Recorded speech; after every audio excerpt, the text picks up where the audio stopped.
Hello everyone, I am Lydia, and today I'm going to be talking about this necklace that I wear. So I'll show you up close what it looks like. Maybe if I touch the thing. And then on the back, that's what it looks like.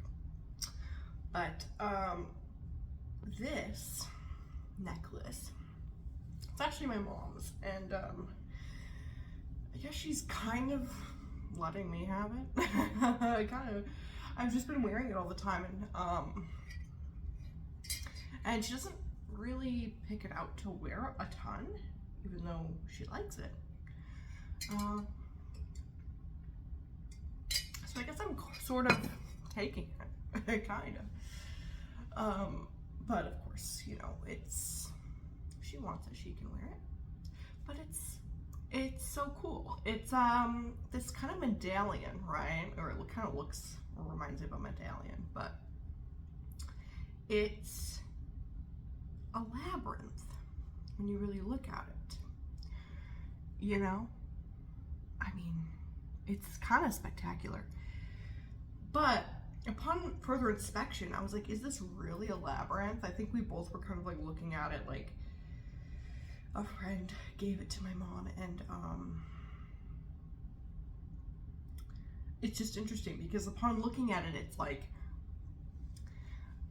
is this really a labyrinth? Like, we weren't really sure. It kind of looks like a maze, you know, that sort of thing, so it kind of seemed like a labyrinth, and we looked it up to see what it really was. And it's actually a Chartres Labrynth, so not just any labyrinth. There's different types of labyrinths, I guess, which was new information to me.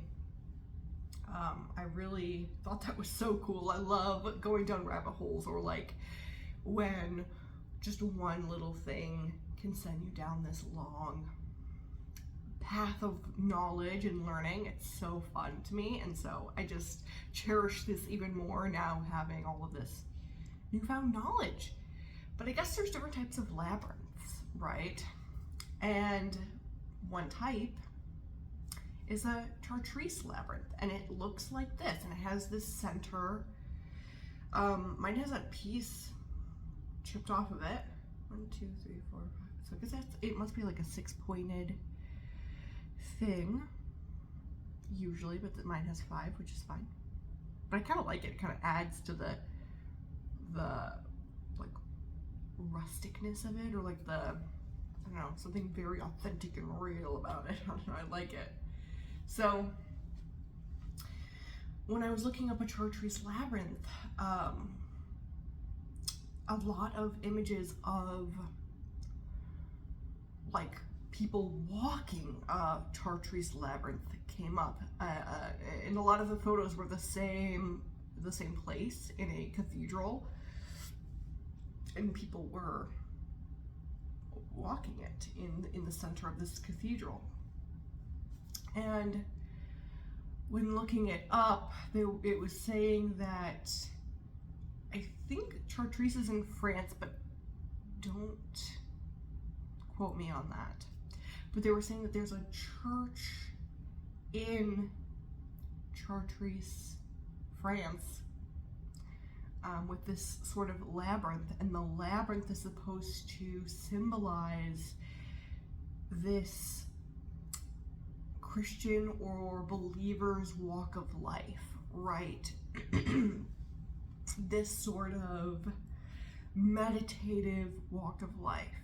Because the thing with a Chartres Labrynth is that, and if you look closely at the medallion here, the labyrinth doesn't just take you into sort of this maze-like path. It actually has you go forward and backward again, and forward again and backward again. So you kind of sometimes feel like you are retracing your steps in a way. And it's supposed to symbolize the Christian's walk of life, or the believer's walk of life, where sometimes it feels like you are regressing or walking backwards, and sometimes it feels like you are sometimes stuck you know, but it's this meditative moving forward and meditative knowing that you're moving forward. And I love that. I absolutely love that. And it's supposed to also like represent that when troubles come your way, that we're just supposed to, in meditation, continue our walk without hesitation, without, you know, it's a symbolic thing, really. And I really love that. I just thought that was really special and quite unique. And what else was I going to say with it? Well, that they made several different Chartres Labrynths, but I think that one's the original. They said something like it has that specific Chartres Labrynth in that cathedral has been around since like the Middle Ages or something like that. I'm not exactly sure of the date. I have it written down, but it's on the thing that I'm using to film. So, and I don't edit. So, yeah, that's kind of neat. And so all over the world, you can kind of visit these different Chartres Labrynths and walk them. And I've seen some of them that were outside and some of them that were in like garden looking areas. So it's pretty neat. This one on the back of it, it says something, I can't read it, but it says something Brazil. And so I really don't know what the story is behind this. If maybe the person bought this after walking a labyrinth in Brazil, I don't know. But I like it. I really do. It's so cool. I cherish it really. I really do. And it's also kind of interesting because I for the past few years have really been trying to be more mindful about living more meditatively. And also trying to rediscover what that even means for me. Especially living sort of by the mindset of Wu Wei, which is I think it might be like sort of Taoist. I'm not 100% sure about that. But it means the power of non-action. But what it really means is not to do nothing, but rather to wait before taking action and walk more meditatively, and sort of with the understanding that, and the knowing that, sorry, my dog just walked in, that everything will just work out even if you aren't taking action on it specifically. Even if you aren't actively trying to sort through it or take action. So it's like the power of non-action, which doesn't necessarily mean do nothing, but it also doesn't mean do something, if that makes sense. All right, my dog's in. That's Sophie. And so I've been kind of keeping that mindset in my spirit, I guess, for the past few years. And over the years I've been trying to I've been finding like new meaning with it. Just trying to, I guess, redefine what that means for me. Because I think there's been a lot of moments where I have, maybe this is the type A in me. I think in my core I'm pretty type A, but I even try to, within the Wu Wei, try to dictate how I'm Wu Wei, or how I'm displaying that. You know, like, okay, well, if I'm keeping that in my spirit and I'm keeping that on my mind, then maybe this looks like this. Maybe this looks like a person who is less loud, less, you know, more observant. And there are definitely moments where I, especially in the winter months, where I become far more observant, far less talkative, or far less out there, and you know, if you get the vibe, get the energy of what that means. But jazz hands, essentially. Like, I feel like the summer and the spring especially, I become very like lively, very chatty, very much. My energy is, it feels revved up a little bit. And then in the winter, it's like this huge, like dormant, like slow thing, which I think is, you know, maybe normal for a lot of people. I don't know, but for me, it's like the seasons really affect me like that.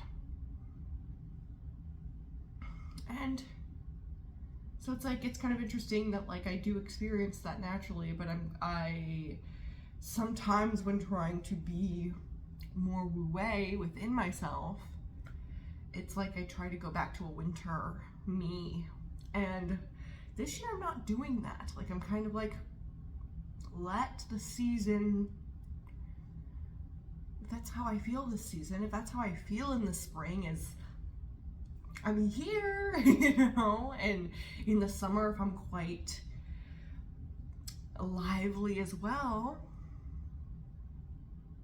and more talkative and more engaging and all of that, then I guess let it be. Let it be that I am that way. You know, I'm trying that out this year.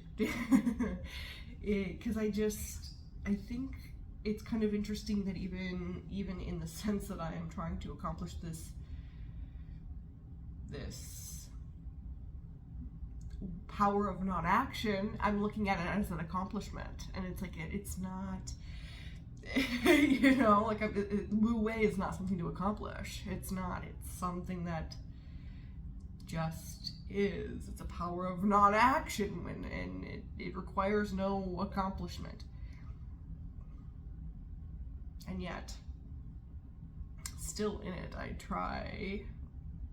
was trying to be that way, to manipulate it, control it, or excuse me. I rarely ever sneeze just once, so warning. But I did just sneeze just once. Okay. Sorry about that if sneezes bother you. But it is interesting, like how it's, and maybe not even in a controlling, but more just how do I make this the best for me? And it's like, it will be the best for me if I just let it be. It's interesting how that sort of mindset is still sometimes ingrained. I also think that wu-wei doesn't have to look like anything, right? I mean, there is no visualization that comes along with it, really.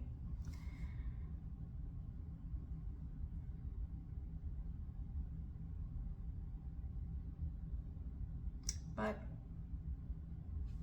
yet, humans are gonna human, right? And sometimes we, even in healing, take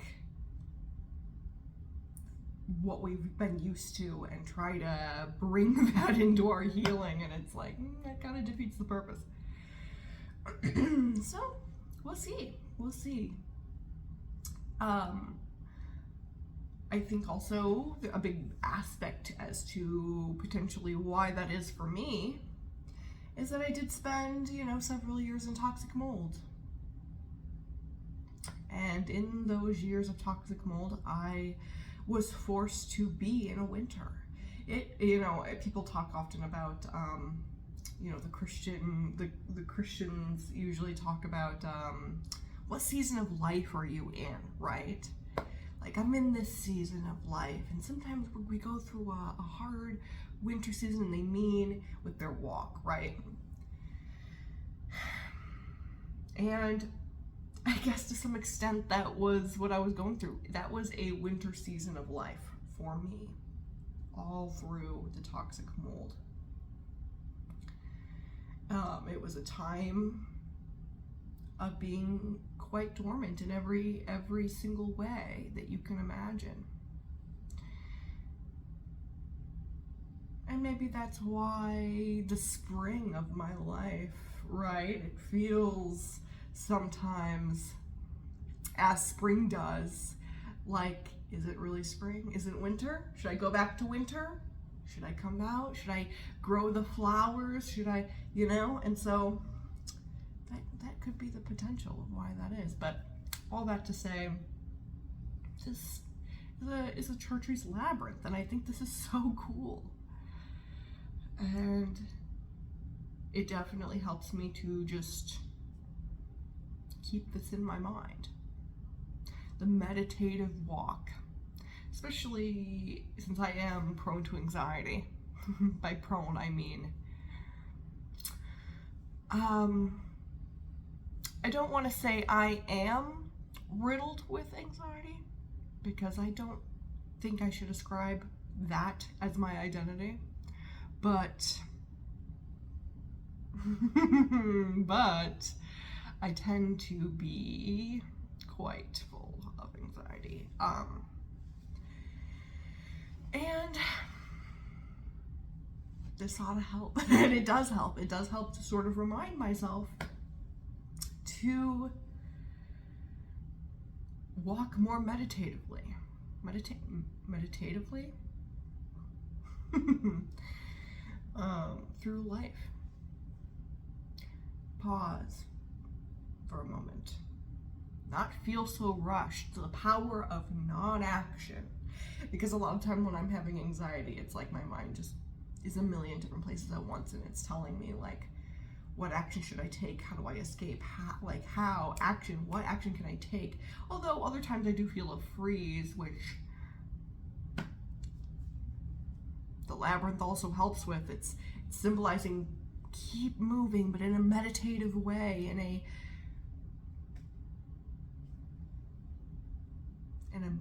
way that is steady and continually moving, and with a meditative mindset.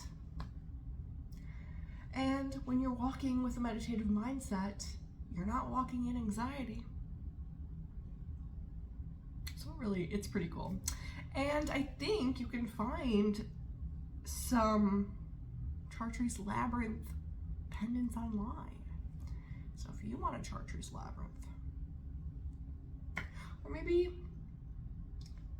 find an image of a Chartres Labrynth online, print it out. I don't have a printer, so go to the library like I do, print it out, and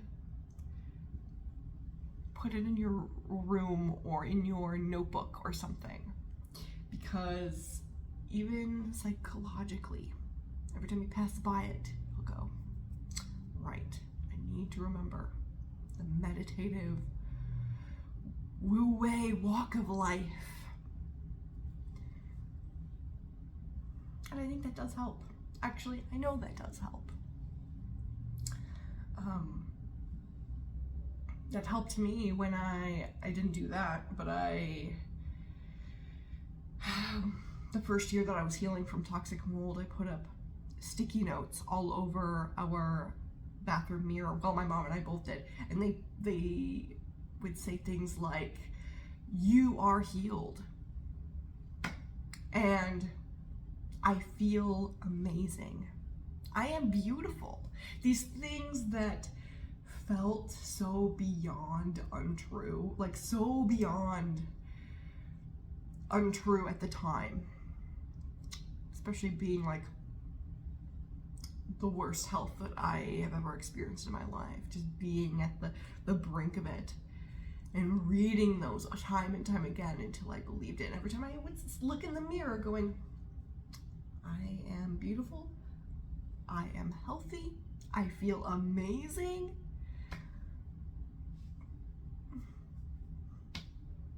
What I speak about myself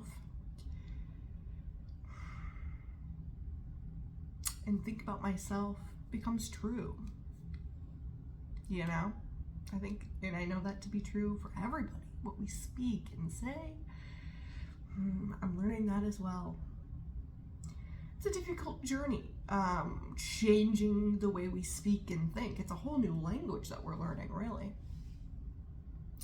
which is rough. I catch myself saying and slipping up and saying things that I wish I maybe hadn't, you know, about even especially myself, you know. It's like these things we're learning to undo. We're learning to undo them. Anyway, thank you for listening to my little story about the Chartres Labrynth. It's been a fascinating thing to learn about, that is for certain.